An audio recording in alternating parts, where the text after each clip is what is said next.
Hi, my name is Matt McClintock. I'm founding partner of a law firm of Evergreen Legacy Planning. We're a boutique estate planning law firm based in Evergreen, Colorado, with offices also in Newport Beach, California.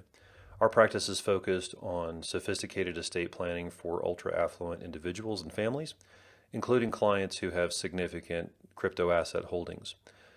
I've done an awful lot of presentations over the years for other estate planning attorneys, and it's in that vein that I wanted to put together a series of videos addressing the intersection of estate planning and crypto.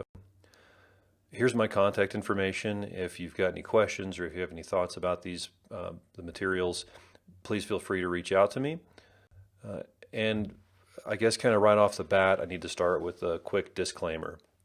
First of all, this presentation and the series of presentations that will follow it are really intended only for general educational purposes. It's not intended to constitute financial or investment advice, nor is it intended to constitute legal advice or to establish any attorney-client relationship between the viewer and Evergreen Legacy Planning. Certainly recommend that you always consult a licensed attorney before you make any decision concerning your estate planning or any other legal matter. This content may constitute attorney advertising in some jurisdictions, even though that's really not my purpose here. This video and the series of videos here are intended to educate other estate planning attorneys, but all are welcome. This presentation is copyrighted property of Evergreen Legacy Planning LLP, and Evergreen Legacy Planning LLP is solely responsible for its content. Okay, let's talk about what we're going to talk about. First of all, we're going to focus on the prevalence of crypto assets among your clients. I would submit that you've got a significant number of clients right now who have significant crypto asset holdings, and you don't even know because you haven't asked. We're going to talk about the prevailing crypto ethos and how a lot of the mindset underlying crypto really kind of pushes up against some of the planning objectives that we have from an estate planning perspective. So we're going to talk about how we might address that. We're going to talk about what I refer to as the practical fragility of crypto asset wealth. And to be clear, I'm not arguing that crypto itself is fragile. It's certainly volatile, and that we can't argue about that. But the larger any given blockchain becomes, and the more decentralized a permissionless blockchain becomes, the more robust and anti-fragile it becomes. However, as we're going to talk about in one of our videos concerning how private keys work and the importance of creating a private key succession protocol for clients, we're going to talk about how loss of those private keys can make that wealth very fragile in itself. We're going to talk about some of the special tax issues that we get into with crypto. We're going to talk about what we know, and we're going to talk about maybe some issues that are still not clear. In one of our videos, we're going to talk specifically about trust design considerations. We'll talk about some of the types of provisions that we're including in all of our estate planning documents for clients who have crypto.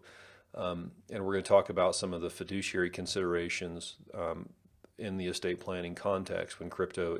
And I'll tell you, I'm recording this right now in early summer of 2021. We got into crypto in 2017. That was when we got our first Bitcoin client. And just out of curiosity, I started learning as much as I could about crypto and became very involved in the crypto asset community. Now, again, in midsummer 2021, almost every client matter I'm addressing deals with crypto, and crypto of significant monetary value. So these clients are often millennials and new Gen Z entrepreneurs, so young adults, folks usually in their 30s or 40s, and a lot of them are what are referred to as crypto natives. Some of them are OGs, people who have been in the crypto space for a long, long time. Relatively speaking, it's still pretty nascent technology, but they've been around the crypto space for quite a while. A lot of people who were early adopters in crypto are tech geeks. They're self-described libertarians. Some describe themselves actually as crypto anarchists, and some of them are are just unapologetic risk takers, always looking for asymmetrical growth opportunities. But that's not always the case. So not all of the clients that we're dealing with have those characteristics. In fact, a lot of them now are simply traditional affluent clients who are seeking outsized returns. We've got some clients who have taken companies public, for example, and have had a significant exit event now, and they're used to outsized returns. They're not getting outsized returns in conventional investment portfolios, and they have seen the historical performance of crypto, and so they're interested in that. And now they're adding crypto to some of their estate planning strategies that we're going to talk about in one of our later videos. Our largest client in the crypto space is a divorcee who received a massive amount of Bitcoin through a divorce. And this individual is not otherwise exposed to crypto. They just happen to end up with a ton of crypto. In fact, in one of our case studies, we'll see that this client actually had 10,000 Bitcoin tokens when we started planning. We've got clients whose parents and whose grandparents got interested in Bitcoin fairly early on. One of my conventional clients, clients of conventional wealth, real estate holdings and things like that, their father, who is in his 90s, started buying Bitcoin in 2014. So it's surprising where these clients come from. Long story short, these clients are everywhere. And I guess what I'd like you to take away from this is you, again, probably have clients who have some type of crypto asset wealth, whether it's in Bitcoin, whether it's in non fungible tokens, which we'll talk about, whether it's in other types of crypto assets. I submit you most likely have clients who have crypto, and you may not know because you're not asking. One of the first things that we did early on when we got into the crypto space back in 2017 is we updated our client intake questionnaire, where we start to kind of gather data about a client's planning needs. One of the first things that we did in 2017 was add a segment that says, do you have crypto assets? And just to roughly describe that. In 2017, we didn't know a whole lot. We didn't know much of what to do about those crypto assets, but we knew we needed to be asking the questions. Because I'll also submit that if we're not asking if our clients have crypto, we might as well be ignoring any other asset that's got significant wealth. If we're not planning for crypto assets, we might as well not be planning for closely held business interests. We might as well not be planning for retirement accounts. Crypto is certainly complex, but it's also very valuable, and for a lot of clients, it's important for their net worth. So we need to be asking. And here's why. We're not going to get into any of the active market dynamics, pricing and stuff like that, because it's so volatile. As soon as I recorded something, it would be obsolete. But we can talk about trends. One of the first things I want to highlight, which is what's driving a lot of interest for clients, is the fact that Bitcoin, when compared to other conventional assets like gold or the S&P 500, Bitcoin routinely outperforms. Again, this is part of just the fact that it's such a nascent asset class. But this is why clients are so interested in Bitcoin specifically. Now, this data came from a Bitcoin-only website, so it's not referencing the broader, crypto asset market, the whole world of crypto. This is simply looking at Bitcoin. But if you just look at Bitcoin, we'll see also that its compound adjusted growth rate year over year is in the 100 to 200% range. Again, it's easy to ridicule crypto, it's easy to ridicule Bitcoin because of its volatility, and certainly lots of people have lost a ton of money in the Bitcoin and broader crypto markets.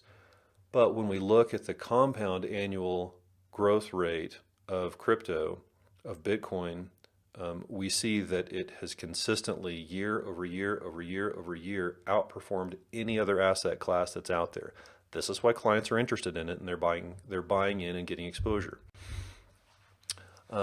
Again, just a couple of slides in here showing the growth data over time, return on investment over 1 year, just over the course of the last 12 months. since June 13th, 2020 to June 13th of 2021, Bitcoin's return on investment is 294%, even after significant market corrections in the month of May. Compared that to the S&P 500 for the same period, the ROI on the S&P 500 is 39%. Compared to gold, same period, 9% return on the investment. And long-term U.S. Treasuries, negative 13% over the course of a 12-month period of time. 2-year period of time, the numbers get even more significant. 5 years, even more significant. So it's this type of market action that is driving clients to be curious about getting at least some type of asset exposure to Bitcoin and to the broader crypto markets. And here in 2021, we've seen a lot of hedge fund investors, venture capital firms getting heavily involved in crypto. Probably Michael Saylor is the biggest example of this. And so Michael Saylor is the founder and CEO of MicroStrategy. And Michael has been extremely active in crypto Twitter. He's been very active more broadly in Bitcoin mining endeavors. And if you follow the news at all, you'll see that MicroStrategy, through Michael Saylor's leadership, has gotten hundreds and hundreds of millions of dollars, now up to the billions of dollars of exposure on their balance sheet in the company to Bitcoin. Jamie Dimon, CEO of JP Morgan, was notoriously anti-Bitcoin for a very, very long period of time up until recently. Used to say that he would fire on spot any JP Morgan executive who would be dabbling in crypto. Now, JP Morgan is letting clients invest directly into a Bitcoin fund for the very first time. Ray Dalio, again, one of the most widely followed macroeconomicists, head of Bridgewater, says that he would rather have Bitcoin than a bond. Berkshire Hathaway, Warren Buffett and his business partner Charlie Munger have been very anti-crypto and still largely are. However, it's interesting that this month it was reported that Berkshire Hathaway invested in a bank, put a $500 million investment in a bank called New Bank, which is openly pro-Bitcoin. So it's interesting to see folks like Paul Tudor Jones from Just Capital.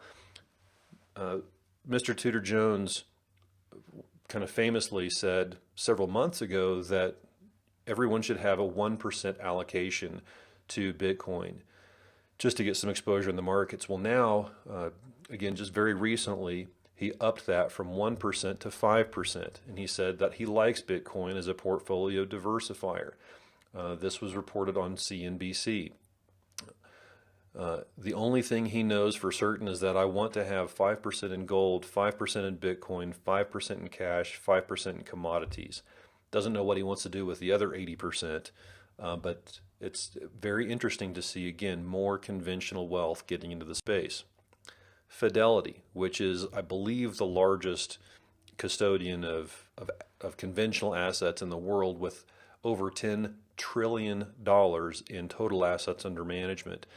Fidelity has been mining Bitcoin since around 2014, and they have now submitted a filing to list a Bitcoin exchange-traded fund. Fidelity is also one of the best crypto asset, Bitcoin specifically, Bitcoin institutional custodian for clients who have significant crypto asset wealth. And again, just another picture of crypto coming mainstream. I got an email. This is a screenshot from my own email address, that Venmo now has crypto offerings on it. PayPal, Square. We're seeing more and more modern but fairly conventional mainstream payment platforms creating on-ramps to Bitcoin and to crypto. So it's interesting. This type of exposure is getting more and more people curious and interested, even if it's $50 at a time. There are clients who are getting exposure to this asset class. It's not just for nerds. It's not just for the crypto anarchists. It's now come mainstream. Okay, so in the next segment of this, we're going to talk about what we refer to as practical fragility for crypto asset hodlers, and that is intentionally spelled that way.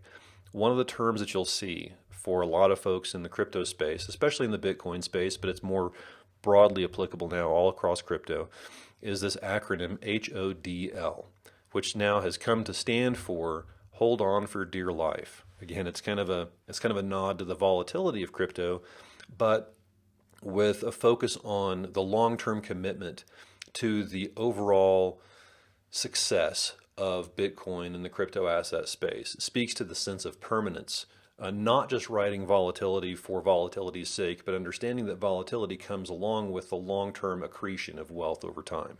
So hodlers or hodlers are some of the folks who have been in crypto for a while.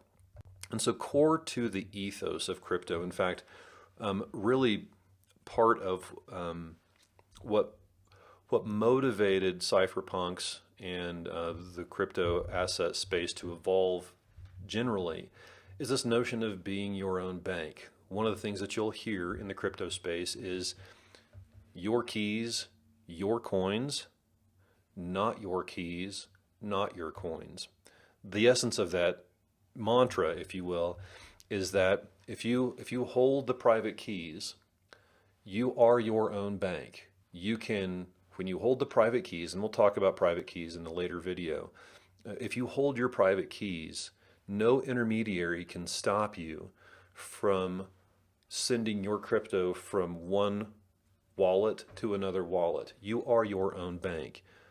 If you are, as a conventional banking customer, if we swipe a credit card or a debit card or we write a check or whatever, the transaction has to go through a series of intermediaries in order for the value to go from the sender to the ultimate recipient. In crypto, that is not the case. And so the idea here, part of the crypto ethos, is this concept of financial self-sovereignty and censorship-resistant or censorship-proof money. Central to the ethos is what we refer to as disintermediation of relationships among humans. So again, if I want to buy something from you and you're willing to accept crypto instead of US dollars or any other type of fiat currency, if you're willing to accept crypto, there's nothing that stops me from transacting with you. I can send my crypto from my wallet to your wallet. You're paid instantly, and our transaction is complete. We don't have to go through a payment network. We don't have to go through a series of steps that could censor our transaction. It just is one-to-one, peer-to-peer, decentralized, disintermediated transactions between humans. And so that's really that's a critical part of the ethos surrounding Bitcoin and the broader crypto space. Trusting decentralization is a key value here. And this becomes part of the challenge that we're going to run into, especially when we're planning for crypto with highly affluent clients who have significant crypto holdings. Because there are, as we'll see in a later video, there are not a lot of decentralized custodial solutions that are out there. In fact, I'm not really familiar of any that are truly decentralized. When we're talking about some of the more sophisticated strategies that we're getting into from an estate tax or an income tax leveraging perspective, we've got to deal with some type of custodian that we've got to establish a formal relationship with. Right now, all of those custodians are centralized. And so that creates, that runs headlong into this ethos of disintermediation and decentralization. That's just the practical reality of where the industry is right now. But if you are your own bank and you hold your private keys, that makes you the single point of failure. If I don't have a crypto asset succession plan if nobody knows I have crypto, if my spouse or my partner or my children or people I trust know how to access my crypto, then something happens to me. I become incapacitated. I die in a plane crash. I get hit by a car. Anything like that happens. If I don't have a succession protocol set up for my crypto, that wealth I've built in crypto is now very vulnerable. If my private keys get lost, my assets that get unlocked by those private keys can be lost. Usually will be lost forever. So again, we're going to talk about private keys in a later video. And the decentralized nature of crypto itself prevents a single solution because more and more clients have a broader at least variety of crypto assets in their portfolio.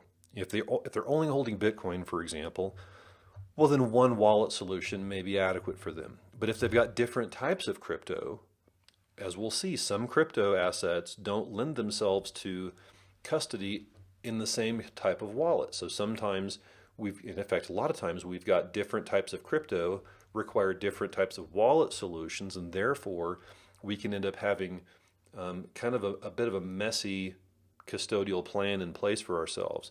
And that's part and parcel of the problem we have to deal with when we're dealing with crypto.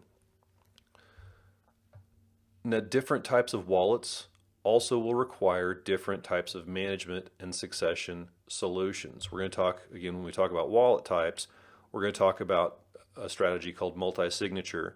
And again, I'm not a technical guy. If you're a crypto OG and you know a lot more than I know about this stuff. I'm just a lawyer trying to talk about what we see from the planning perspective. So some of my technical facts may be a bit wrong, but understand the essence of what I'm trying to communicate here is that these assets are really complex. Now, this is admittedly an oversimplification of the types of crypto assets that are out there. There are assets that are seen primarily for volatility purposes. Bitcoin, Ethereum, Litecoin, Dash.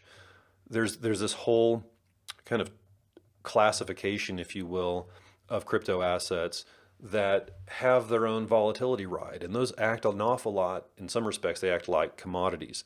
Bitcoin is far and away, unarguably, the largest, the most valuable by market cap, the biggest network, the most decentralized network, and it is really seen as a commodity play. It's often referred to as digital gold. Then we have another class of assets that are called stable tokens, and as the name suggests, those are not volatile.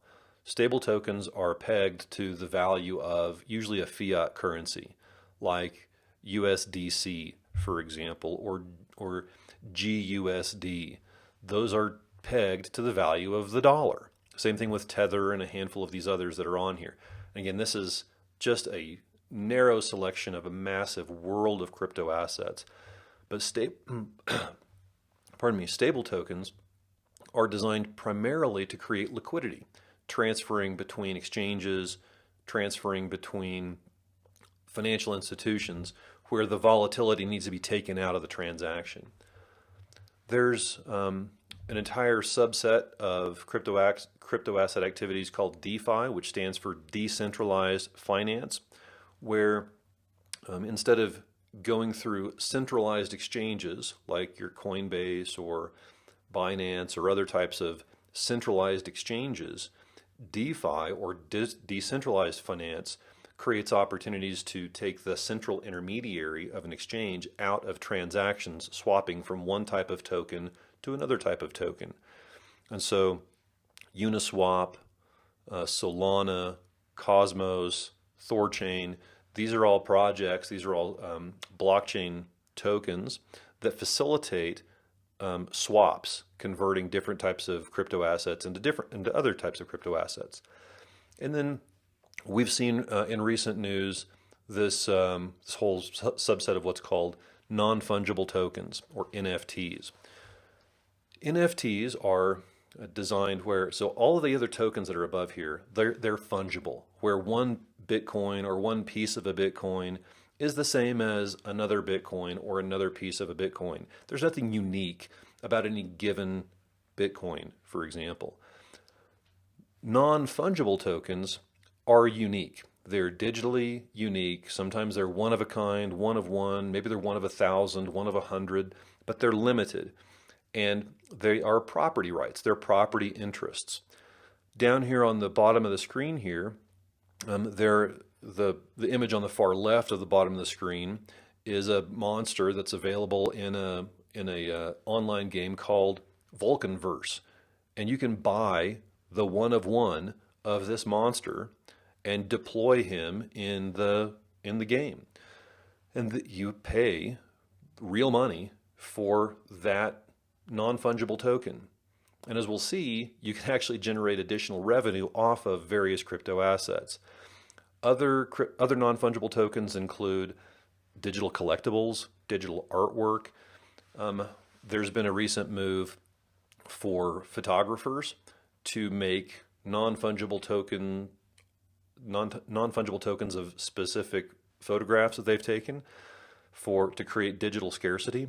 We've seen recording artists now release non-fungible tokens as audio files or as video files. And so one of the things that we need to recognize here is that with crypto assets and in the context of non-fungible tokens, we're dealing with asset ownership, not just licensing rights. So if you go buy a non-fungible token for your favorite recording artist, it's not like you've just downloaded their song from iTunes. When you download the song from iTunes, you don't own the song. You don't own anything. You have a license to use that song subject to the terms and conditions of the iTunes store. On the other hand, when you buy a non-fungible token, you own that token and your ownership of that token is imprinted in the blockchain. And so that carries with it transfer rights. And so this is going to present some challenges as we're going to see from an estate planning perspective. Now, why are people getting into this? Well, some of them are simply trading market volatility. Here in the United States, where I am, and in a lot of robust, developed economies, crypto asset investors have the luxury of investing in crypto simply for asymmetric returns. And so a lot of clients simply perceive trading volatility as a benefit and as part of accreting wealth. Some clients receive tokens for compensation. We have clients who have been awarded grants of tokens in exchange for services provided. We accept payment in Bitcoin for services that we render to clients. There's an entire class of tokens that as part of projects, whereas as a blockchain undertakes what's called a hard fork, it will generate a one-for-one new token on the new blockchain that forks off of the native blockchain. So you can end up with surprise money, airdrops.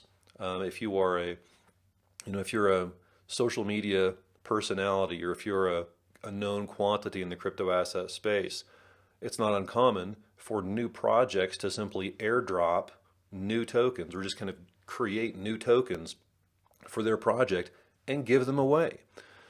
But that, as we'll talk about the tax issues in the next video, that constitutes property for which tax can be due. And then in the DeFi space, where we're talking about decentralized finance, there are passive income activities such as lending, yield farming, and staking crypto assets. So there's a ton of wealth in this space, a ton of different types of wealth in this space, and it's really important that we at least understand the overview so we can then address some of the substantive issues.